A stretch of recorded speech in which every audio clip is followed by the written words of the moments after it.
And it wouldn't surprise me at all if this show ends up becoming an even bigger hit for HBO, because if people don't know, in terms of total viewers, this is one of the most popular shows on HBO of the last 2 years.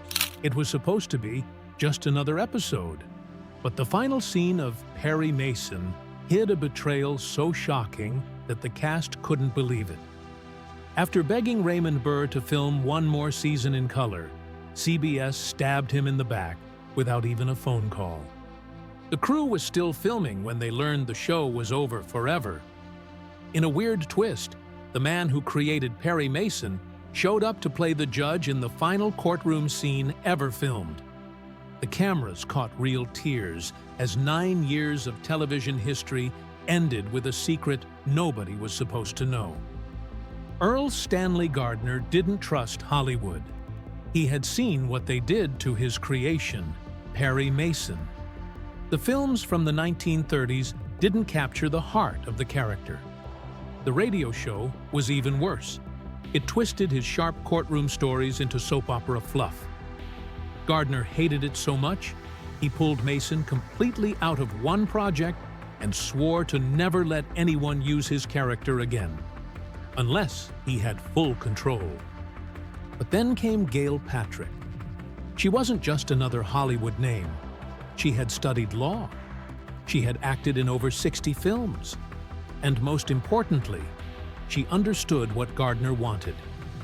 Through her husband, who was Gardner's literary agent, she got close enough to have real conversations with the man.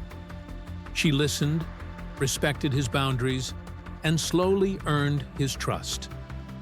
That trust led to the birth of Paisano Productions, Gardner's own production company, with Gail as president, making her one of the first women in that position on television. When they pitched Perry Mason to CBS, the network had other ideas. They wanted it live and dramatic, like a soap opera. But Patrick shut that down fast. She knew a live courtroom drama would break any actor under the pressure. CBS ran with their soap opera idea anyway and created The Edge of Night. It ran for years, but had nothing to do with Perry Mason. Meanwhile, Patrick pushed for something smarter. Filmed episodes, just like I Love Lucy. That way, every performance could be polished and rerun for years. She was right. It changed how courtroom dramas were made, and it made Perry Mason timeless. In 1956, they put their money where their mouth was. Paisano Productions paid out of pocket to film the pilot episode, The Case of the Moth-Eaten Mink. It cost around $100,000. A huge gamble. But the quality spoke for itself. Gardner was blown away. He wrote to Gail saying he couldn't believe what he saw. For the first time, someone had finally gotten his vision right. But finding the right actor to play Mason wasn't easy. Big names were tested: Fred MacMurray, Richard Carlson, even William Holden. But something always felt off.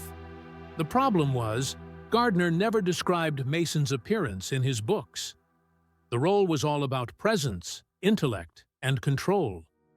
Raymond Burr came in not to play Mason, but to audition for the role of the district attorney, Hamilton Burger. He was known for playing villains, and he thought maybe he could be the bad guy here too. But something strange happened. Every time he read opposite someone auditioning for Mason, he stole the scene. He had authority. He had power. Eventually, even the producers couldn't ignore it. Burr was meant to be Mason. Then came the big test. Gardner watched Burr's screen test. The reaction was instant. He stood up, pointed, and shouted, "That's Perry Mason!" After all the years of disappointment, Gardner finally saw his character come to life exactly as he'd imagined it. That one moment sealed it. Burr got the role. Casting the rest of the team wasn't any less thoughtful. Barbara Hale was brought in as Della Street, the loyal secretary. William Hopper, who had originally tried out for Mason, was recast as Private Detective Paul Drake. William Talman landed the role Burr had first gone after, Hamilton Berger, the DA who never could quite beat Mason in court. Ray Collins came in as Lieutenant Tragg, the skeptical but principled police detective. Together, they clicked instantly.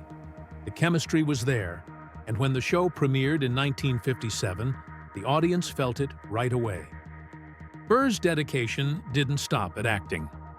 Gail Patrick told him straight, "You're perfect, but you need to lose weight." He took it seriously.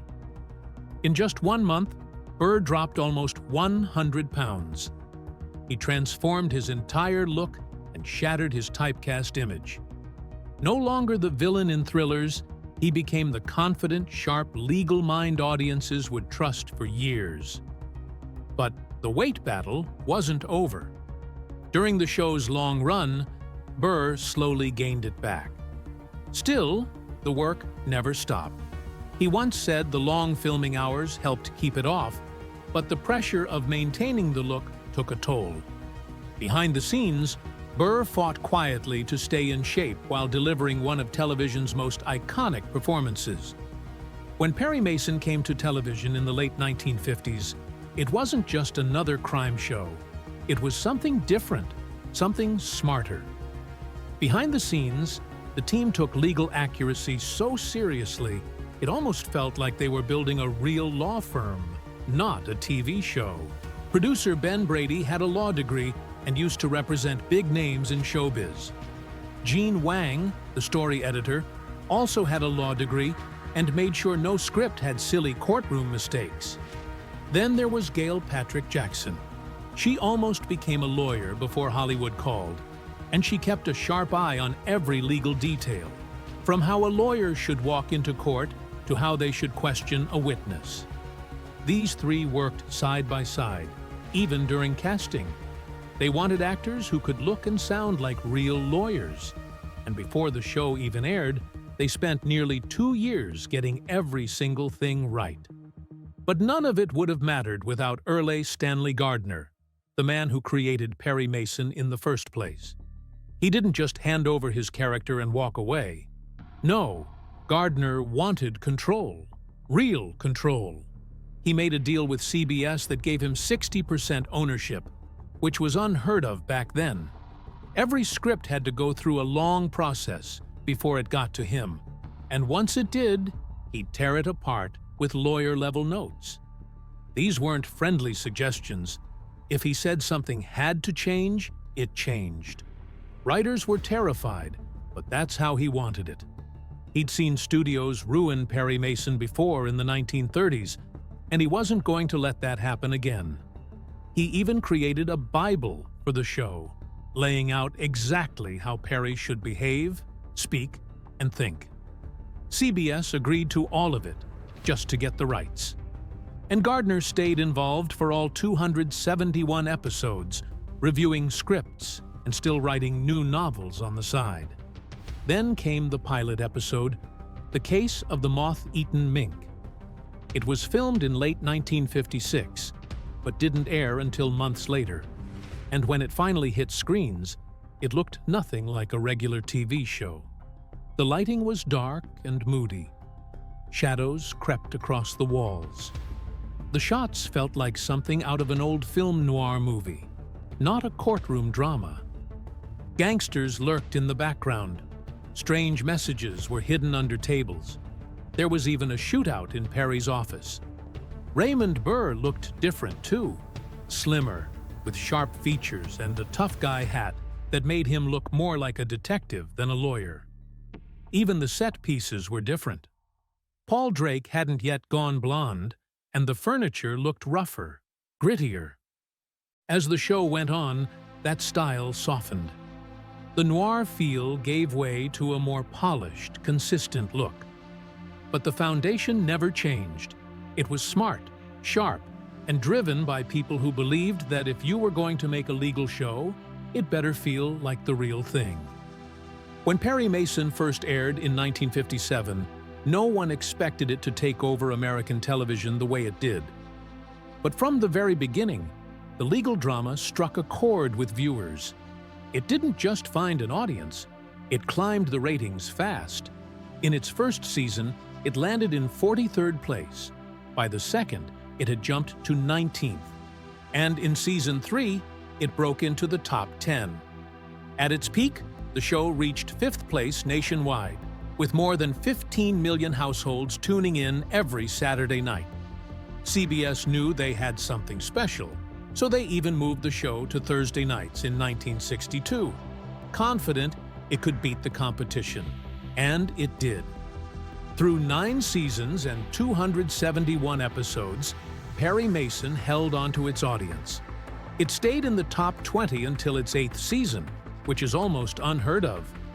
Even the top bosses at CBS used the show to fight off rivals like NBC's Bonanza.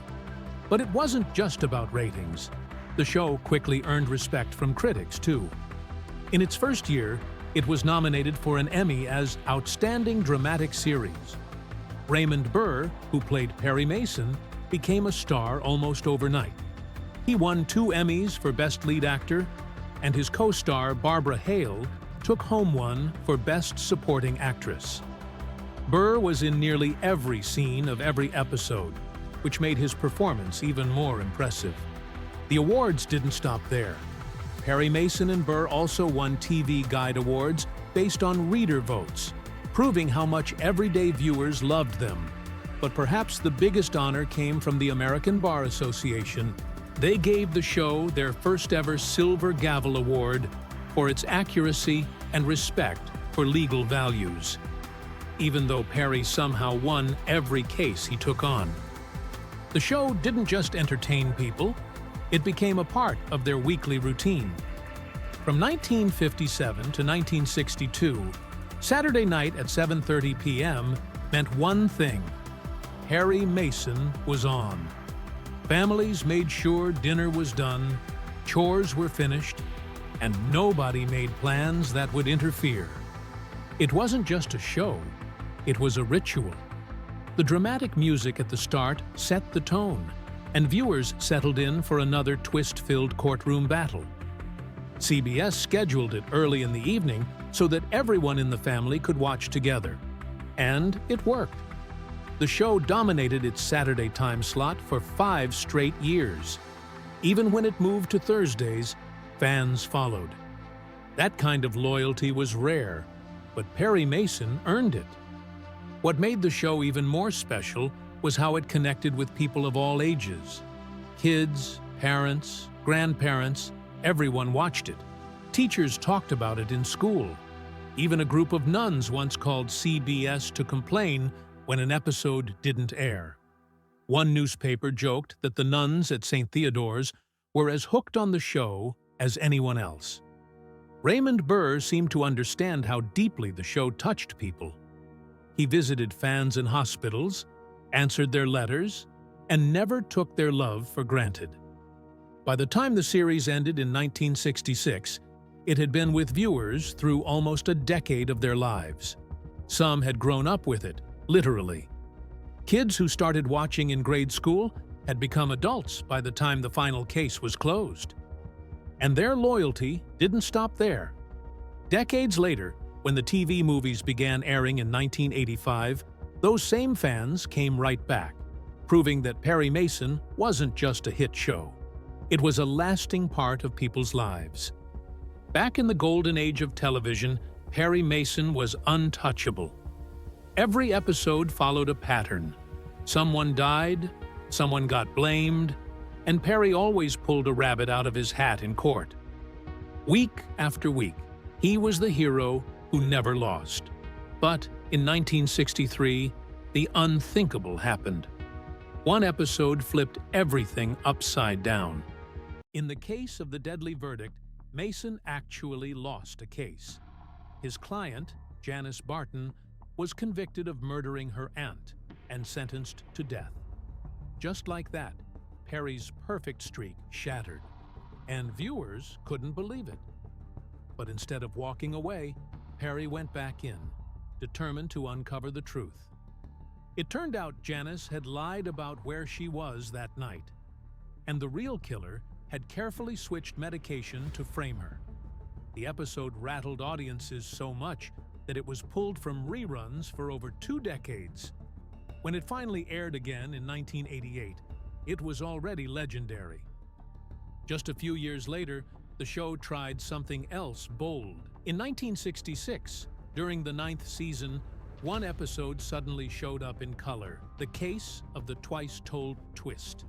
It looked completely different. Gone was the familiar black and white courtroom vibe. In this one, a gang of car thieves stripped Perry's car down to the metal. The whole thing was a test by CBS to see if viewers would accept a full-color 10th season. Raymond Burr's blue eyes, which no one had seen before, were suddenly visible. But it wasn't all smooth. Fake blood looked like pink foam, and some fans thought the color made things look fake, like a stage play. One viewer even said it reminded them of watching Bonanza in color for the first time. It just didn't feel real. That one episode ended up being the only one in color, because the show was canceled right after. Earlier in 1959, Perry Mason did something rare for its time. The Case of the Blushing Pearls centered around Japanese characters and actors. Nobu McCarthy played the accused, and a young George Takei appeared too, long before Star Trek. The episode took place in Little Tokyo, with scenes in Japanese restaurants, music inspired by traditional styles, and a plot that actually respected the culture instead of mocking it. It even had Bill Walker, who became the first black actor to have a speaking part on the show, playing a night watchman. There was even a strange connection to George Takei's future. Someone in the episode talks about pearls from the Sulu Seas, which feels like a weird little nudge toward the role he'd later make famous. But not every bold moment landed the right way. In 1963, the show featured a black judge in the case of the Skeleton's Closet. It should have been a groundbreaking moment. Vince Townsend Jr., a real-life trailblazer in law, appeared as the judge, but he didn't say a single word. He wasn't even credited, and because they didn't want to give the judge lines, the lawyers in the courtroom never objected to anything, making the whole trial feel strange and hollow. It wasn't a mistake. This was done on purpose. The silence was so obvious that people started writing about it in the press. It felt like the show was trying to look progressive without actually doing the work. There had been a chance to break barriers, and instead, they chose to mute them. On a quiet Saturday night in March 1960, William Talman, best known for playing the stiff and serious district attorney Hamilton Berger on Perry Mason, walked into a scandal that nearly destroyed his life. That night, police raided a West Hollywood apartment, barging in under false pretenses. What they claimed to find turned into a media circus. According to reports, Talman and a group of others were found naked or half-dressed, with marijuana in the room and rumors of dirty movies and lewd photos swirling in the press. Among those arrested was Peggy Louise Flanagan, who would later become Talman's wife. The tabloids didn't hold back. They called it a nude marijuana party, and Talman, once seen as a respected actor, was suddenly treated like a criminal. He and the others were slapped with charges of drug possession and lewd behavior. The damage was instant. Just 4 days later, CBS dropped the hammer. They fired Talman without waiting for the case to play out. They didn't even give a proper explanation.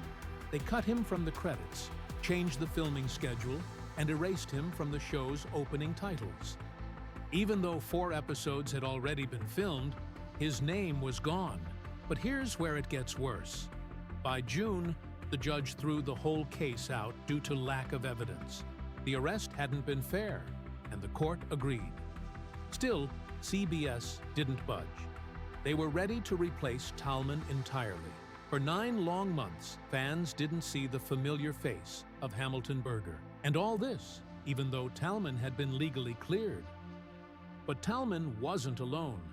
The Perry Mason cast stood by him with surprising force. Raymond Burr, who played Perry Mason, refused to let the network get away with it. So did producer Gail Patrick Jackson. They pushed back hard, even hinting they might not renew their contracts unless Talman came back. That kind of loyalty was rare in Hollywood. Even the creator of Perry Mason, Earl Stanley Gardner, usually silent, stepped in to support him. The fans played their part too. Letters poured into CBS from angry viewers, demanding Talman's return.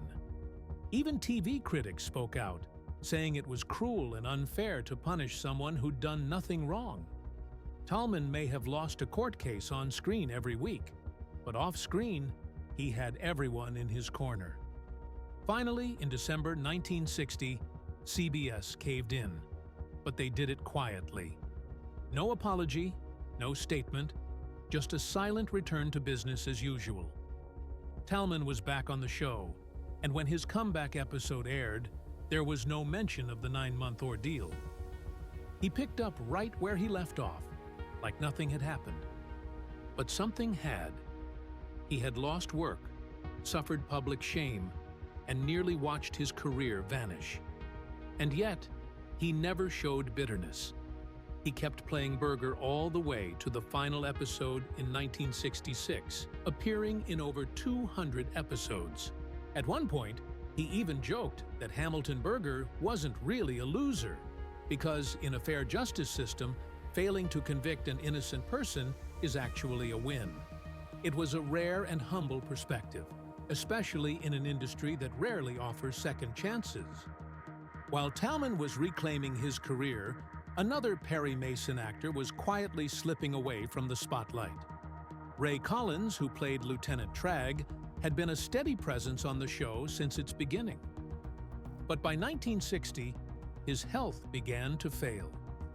Years of smoking had caught up to him, and emphysema made it hard for him to breathe, let alone act. Slowly, he appeared less and less.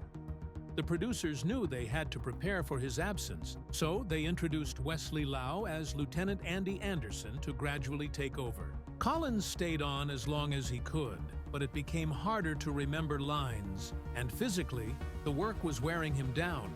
He filmed his last episode in 1963, though it aired in early 1964. Even then, the team refused to let him fade into the background. Raymond Burr was tired. After nearly a decade of playing Perry Mason, he'd had enough.